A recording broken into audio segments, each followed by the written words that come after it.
반갑습니다. 오늘도 변치 않고 각자의 자리에서 말씀을 쓰기 위해 노력하시는 여러분들을 축복합니다. 한자 한자 성경을 써내려가는 우리에게 하나님께서 오늘도 한없는 은혜를 더하시기를 소원합니다. 네, 오늘 함께 읽을 말씀은 스바냐 3장 17절입니다. 화면을 보면서 함께 읽어보겠습니다. 너의 하나님 여호와가 너의 가운데에 계시니 그는 구원을 베푸실 전능자이시라. 그가 너로 말미암아 기쁨을 이기지 못하시며 너를 잠잠히 사랑하시며 너로 말미암아 즐거이 부르며 기뻐하시리라 하리라. 아멘. 네, 함께 읽은 말씀을 따라서 너를 위해 부르는 노래라는 제목으로 은혜를 나누고자 합니다. 세상에는 참 많고 다양한 노래가 있습니다. 또 나라마다 지역마다 사랑받는 음악 스타일도 다양하죠. 노래 주제 역시 마찬가지입니다. 그런데 그 중에서 아마도 가장 많이 불리는 노래가 있다면 사랑 노래가 아닐까 생각을 합니다. 사랑 노래들을 듣다 보면 연애 세포가 되살아나는 것 같기도 하고 뭔가 설레이는 그런 것도 있죠. 또 사랑 노래들 중에 자기 자녀가 태어난 것을 기념하면서 사랑을 담아 만든 그런 노래들이 있지 않습니까? 그런 노래를 듣다 보면 나도 내 아이들에게 사랑의 마음을 담아서 노래를 불러주고 싶다는 생각이 들고는 합니다. 사실 저도 제 큰아들이 태어날 때 아이를 위해서 만든 짧은 노래가 있었는데요. 지금도 가끔 생각이 나서 혼자 그 노래를 흥얼거리다 보면 참 유치하고 또 우스워지지만 또 동시에 그 내 아들을 향했던 그 간절한 그 사랑이 다시 생각이 나기도 합니다. 성경에 보니까요, 이렇게 사랑하는 마음이 가득 담긴 노래가 또 등장을 합니다. 바로 오늘 우리가 함께 읽었던 이 스바냐 3장 17절인데요. 저도 이 찬양을 즐겨 부르면서 많은 위로도 받고 또 하나님께서 나를 얼마나 사랑하시는지 이 감격하는 시간들을 보내곤 했습니다. 오늘은 이 하나님의 사랑 노래를 함께 살펴보면 좋을 것 같습니다. 스바냐가 오늘 말씀을 지었는데요. 성경을 썼는데요. 스바냐는 유다 왕 요시야 시대의 선지자였습니다. 그의 프로필을 보면 그 당시에 굉장히 영향력이 있었던 사람이었다는 것을 좀 유추해 볼 수가 있어요. 스바냐는 히스기야 왕의 현손이었고 또 아마랴의 증손, 그다랴의 손자, 그리고 구시의 아들이라고 기록합니다. 선지자였으면서 동시에 이 왕족 출신이죠. 흔히 말하는 로열 패밀리였습니다. 요시야 시대를 한번 생각해 보시죠.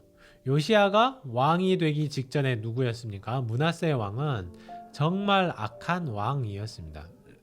그런데 또 오래 살기까지 했어요. 그랬으니까 남유다의 신앙이 얼마나 오랫동안 피폐해졌겠습니까? 그래서 요시야가 왕이 되고 나서 그에게 주어졌던 당면 과제는 남유다의 신앙을 회복하는 일이었습니다.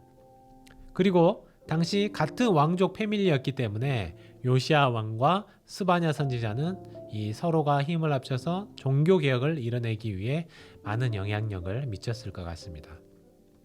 스바냐는 종교 개혁을 위해서 많은 백성들을 회개의 자리로 초대를 해야 했습니다.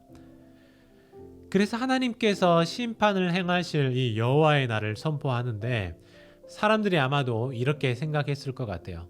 나는 아니겠지. 우리 식구들은 괜찮겠지. 내가 이렇게 교회도 오래 다녔고 헌금도 했고 성전에서 이런 봉사를 했는데 나와는 관계없는 일로 생각했던 사람들이 많았던 것 같습니다. 그러나 스바냐는 어떤 사람도 예외 없이 모두가 여호와의 날 심판의 날을 맞이할 것이라고 경고합니다. 왜냐하면 하나님의 심판은 누구 단 한 사람에게도 예외를 적용시키지 않고 혹은 깜빡 잊는다거나 눈 감아준다거나 하는 일이 결코 일어날 수 없기 때문입니다. 그래서 스바냐 1장 12절 말씀을 보면 이런 표현들이 등장을 하고 있는데요. 그때에 내가 예루살렘에서 찌꺼기 같이 가라앉아서 마음속에 스스로 이르기를 여호와께서는 복도 내리지 아니하시고 화도 내리지 아니하시리라 하는 자를 등불로 두루 찾아 벌하리니. 네, 어떻습니까? 나는 괜찮겠지. 설마 벌하시겠어? 설마 나를 찾아내시겠어? 나는 안 걸릴 거야 했던 사람들까지 하나하나 집을 찾아다니면서 등불을 들고 숨어있는 사람들을 찾아 나서겠다는 것입니다. 예전에 한국 뉴스에서 세무서 직원들이 세금을 내지 않고 있는 사람들을 추징하기 위해서 집안 곳곳에 숨겨두었던 값진 물건을 찾아내는 영상을 본 적이 있는데요. 하나님은 그보다 더 꼼꼼하게 또 모든 것을 아시기 때문에 모두에게 이 심판을 적용하시겠다고 말씀하십니다. 그렇다면 어떻게 이 문제를 해결할 수 있을까요? 하나님은 유대 백성들에게 회개하며 함께 모여서 한 마음으로 하나님께 기도하라고 말씀하십니다. 그래서 하나님의 심판은 심판이나 멸망 다 없애버리는 것 그 자체에 목적이 있지 않다는 것이죠. 하나님은 그들을 오히려 하나님만을 사랑하며 섬기게 만들기 위해서 심판의 칼날을 꺼내 든 것입니다. 오랫동안 악한 왕 아래에서 신앙을 잃어버린 그들이 더러운 행위를 다 버리고 스스로 교만해지지 않고 가난한 마음으로 하나님을 찾기를 바라셨던 것이죠. 그리고 이렇게 신앙을 지키며 남은 자들에게 하나님은 사랑 노래를 부르십니다. 어떠한 순간에도 하나님을 사랑하며 신앙의 자리에 남은 자들을 사랑한다고 말씀하십니다. 그런데 이 오늘 말씀을 보시면 하나님이 그냥 너 사랑해 라고 하는 정도가 아니라는 걸 느끼셨을 거예요. 너무너무 사랑해서 그 사랑을 기쁨을 이기지 못할 정도로 막 즐겁게 노래를 불러야만 할 정도로 사랑하신다고 말씀합니다.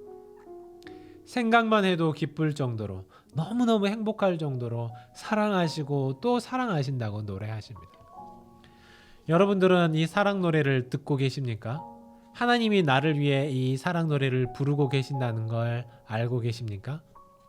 하나님은 오늘도 우리에게 이렇게 말씀하고 계십니다. 때로는 우리가 삶의 현장에서 지쳐서 잊고 살 수도 있어요. 교회에서 열심히 봉사도 하고 또 유튜브로 아침마다 성경을 쓰다 열심히 따라하며 살아가지만 오랫동안 형식적인 신앙이 치우쳐 살아가다가 하나님의 그 사랑을 정작 놓치고 살 때가 많이 있다라는 것이죠. 하나님은 우리와 이런 사랑 노래를 함께 부르고 싶어 하십니다.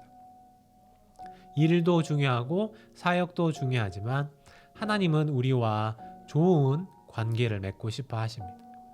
하나님과 나 사이에 미지근해졌던 관계가 다시 불타는 첫사랑처럼 회복되기를, 그렇게 뜨거운 사랑을 회복되기를 원하셨던 것입니다. 어릴 적 나를 위해 불러주셨던 그 노래, 처음 하나님을 만났을 때 나에게 들려주셨던 그 아름다운 노래를 다시 불러주고 싶으시고 또 그 노래를 우리가 들어주기를 간절히 바라고 계십니다.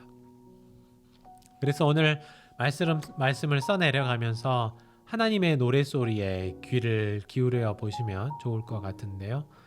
아니면 유튜브에서 오늘 말씀의 찬양을 검색하셔서 몇 번 들어보시는 것도 좋을 것 같습니다.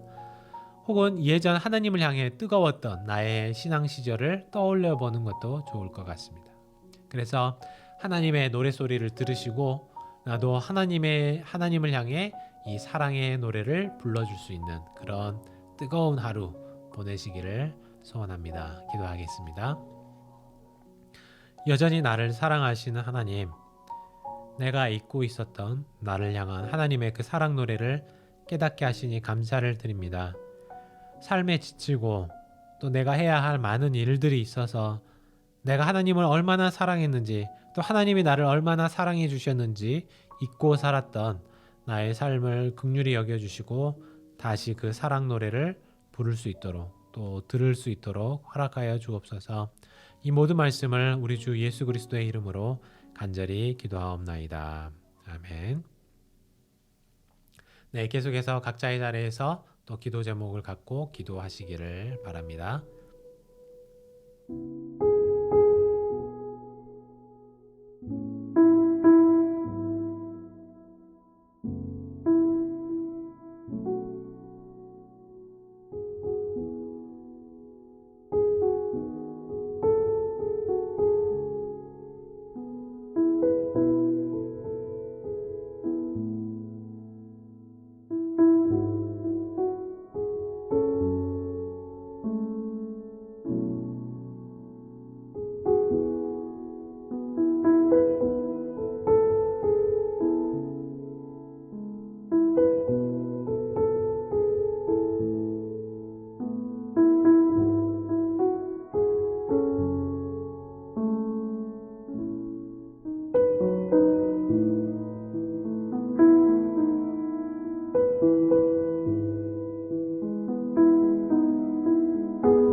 you.